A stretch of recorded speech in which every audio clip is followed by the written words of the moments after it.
Assalamualaikum warahmatullahi wabarakatuh. Shalom, Om Swastiastu, Namo Buddhaya, dan salam kebajikan. Terima kasih kepada tim moderator, tim pencatat waktu, Dewan Juri yang mulia, serta tim lawan yang berbahagia.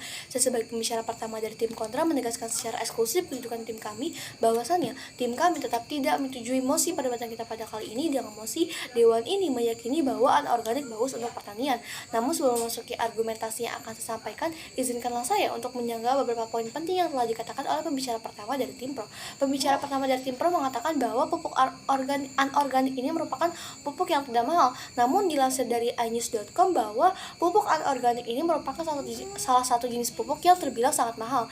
Sangat saya yang kedua yaitu pembicara pertama mengatakan bahwa pupuk organik ini mengandung unsur hara. Oleh karena itu pupuk ini berasal dari bahan anorganik yang mengandung unsur hara atau mineral yang sering dikenal pula sebagai pupuk kimia yang dapat membahayakan sistem pertanahan yang ditanam oleh para petani.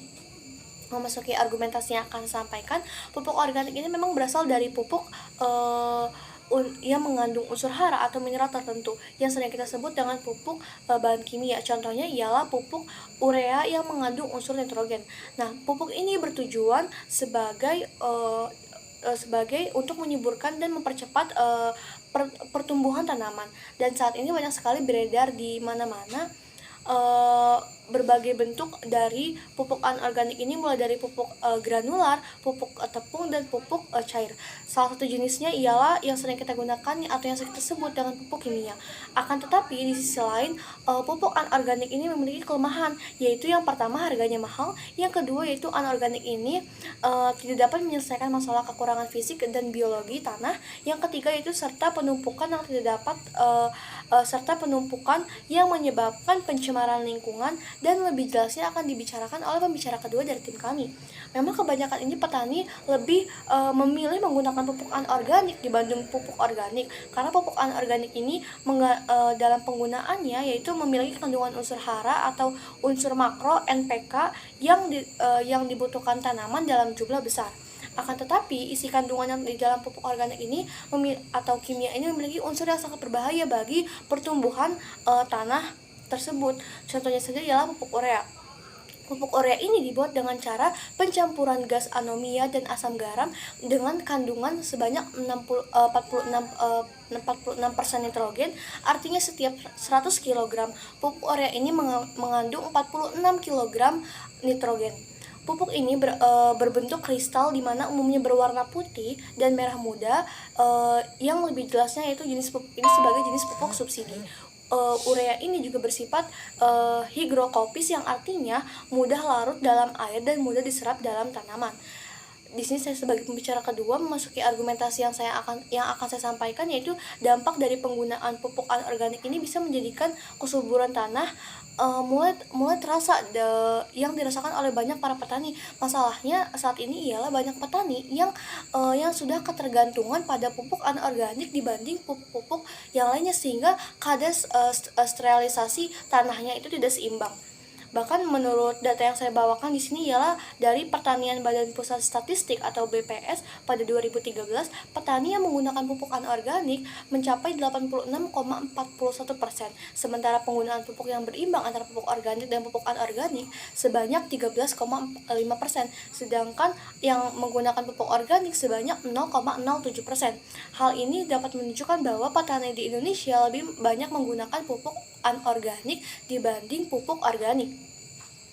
Menurut Kementerian sendiri, Peraturan Pemerintah Pertanian atau Permentan Nomor 70 Tahun 2011 tentang pupuk organik, pupuk hayati dan pembenah tanah, dan hal ini mendorong upaya penggunaan pupuk organik yang memicu tumbuhnya usaha pupuk organik. Artinya dari penggunaan produk kimia ini dapat menyebabkan peningkatan keasaman tanah, karena mineral yang tidak dimanfaatkan mampu bereaksi dengan air yang di dalam tanah, sehingga nantinya dapat membentuk senyawa asam. Maka perlu diketahui dilansir dari pertanian.co.id, karena pupuk kimia ini cepat terurai di dalam alam, sehingga untuk mendapatkan efisiensi pemupukan yang optimal harus dengan dosis yang tepat. Artinya apabila dosis yang telah diberikan oleh petani ke dalam tanah ini tidak seimbang, maka pupuk yang dihasilkan akan tidak seimbang dan akan hancur apabila dosisnya tersebut tidak sesuai dengan dosis yang tepat. Banyak petani ini menganggap bahwa semakin banyak penggunaan pupuk maka akan semakin bagus juga panen nantinya. Padahal yang terjadi malah sebaliknya. Bahkan data yang saya survei di sini, banyak sekali para petani yang menggunakan pupuk secara berlebihan, di mana mereka menggunakan pupuk ini secara berulang. Apabila pupuk tersebut sudah menyerap ke dalam tanah, dan pupuk pun akan diberikan kembali ke dalam tanah tersebut. Dan dampak negatif adanya penggunaan pupuk secara berlebihan ini dapat mengganggu lahan dan juga tanaman. Dalam hal ini juga berakibat buruk terhadap orang-orang yang mengonsumsi dari hasil tanaman yang mengandung pupuk kimia tersebut. Di sini saya sebagai pembicara ketiga akan menjelaskan argumentasi yang akan saya sampaikan. Akhir-akhir ini banyak dilaporkan di media cetak maupun di media elektronik di wilayah yaitu mengenai pemalsuan secara ilegal di wilayah pertanian, yaitu pupuk ilegal. Pemalsuan pupuk ini beredar di mana-mana yang meresahkan masyarakat hingga pemerintahan. Contoh kasusnya yaitu di Aceh, yaitu sebagai contoh tulisan merek asli sebagai Posca tertulis di Ponska atau Posca di merek yang palsunya, dan kandungannya ini mirip sekali dengan kandungan unsur pada pupuk yang asli, yaitu Kolaka dari Sulawesi Tengah dan Tulung Agung di Blitar Jawa Timur dan Boyolali dari Jawa Tengah.